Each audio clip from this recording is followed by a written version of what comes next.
It's me, Fatova Mingus. Let's talk Lasak. I think we should talk about the question I've been asked so many times. What the hell is going on the stage? It's not one of those ballets that you can figure out on your own, but you really need a guidebook for Nijinsky's masterpiece. Now let's just remember, this thing is put together by Nicholas Roerich, who's the authority on Russian folklore, pagan Russian folklore. Igor Stravinsky, I can stop right there, and a choreographer, the greatest dancer in the world, who came from the Russian Imperial Ballet came from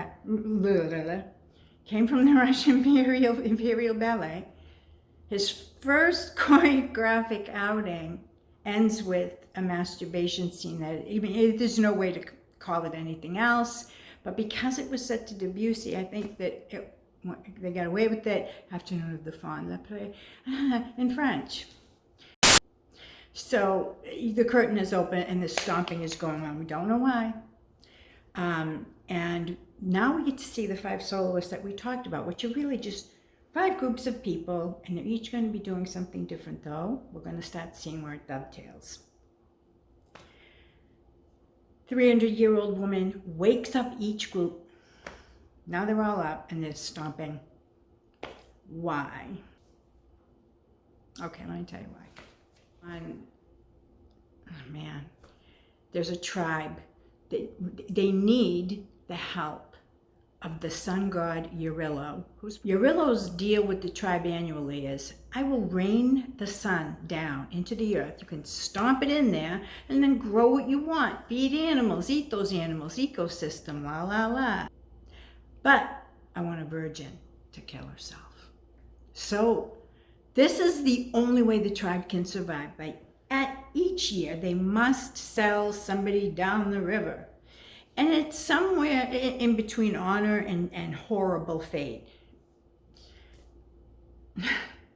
You start to see it coming together before the procession of the oldest and wisest.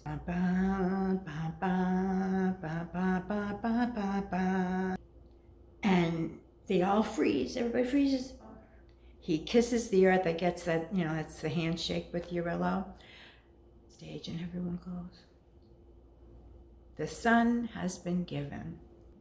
Of course, crescendo, Stravinsky. Bum, bum, bum, bum, bum. That is the end of Act 1. Curtain comes down. Now, anything that I'm going to talk about, I've learned from Millicent, Kenneth, a dancer, and that's pretty much it, because anything else is just coming out of the top of my head. I'm sure that stuff's out there somewhere, but the next act is really the ritual of choosing the virgin, torturing her.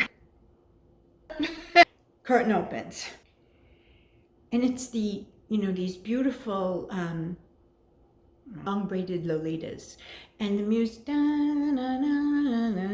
okay, eventually one of these girls is going to fall. She knows, she falls 2 more times, she's cooked, that's what happens. And the girls, it's a divination ritual, they say.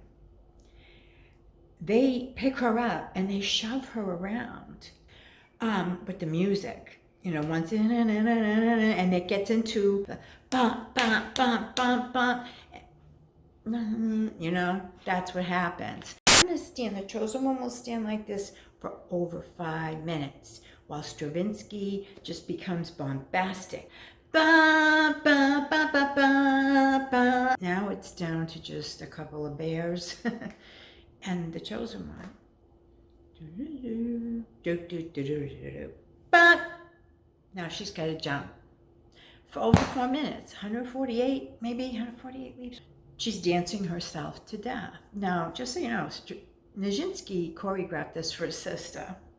I don't think he liked Bronislava any more than I did. I thought her choreographies were terrible. At one point, she has fallen to the ground, and this is some really serious timpani. It's just amazing. But she's pounding, and she has to get back up, and she wants it to end, but it's not ending.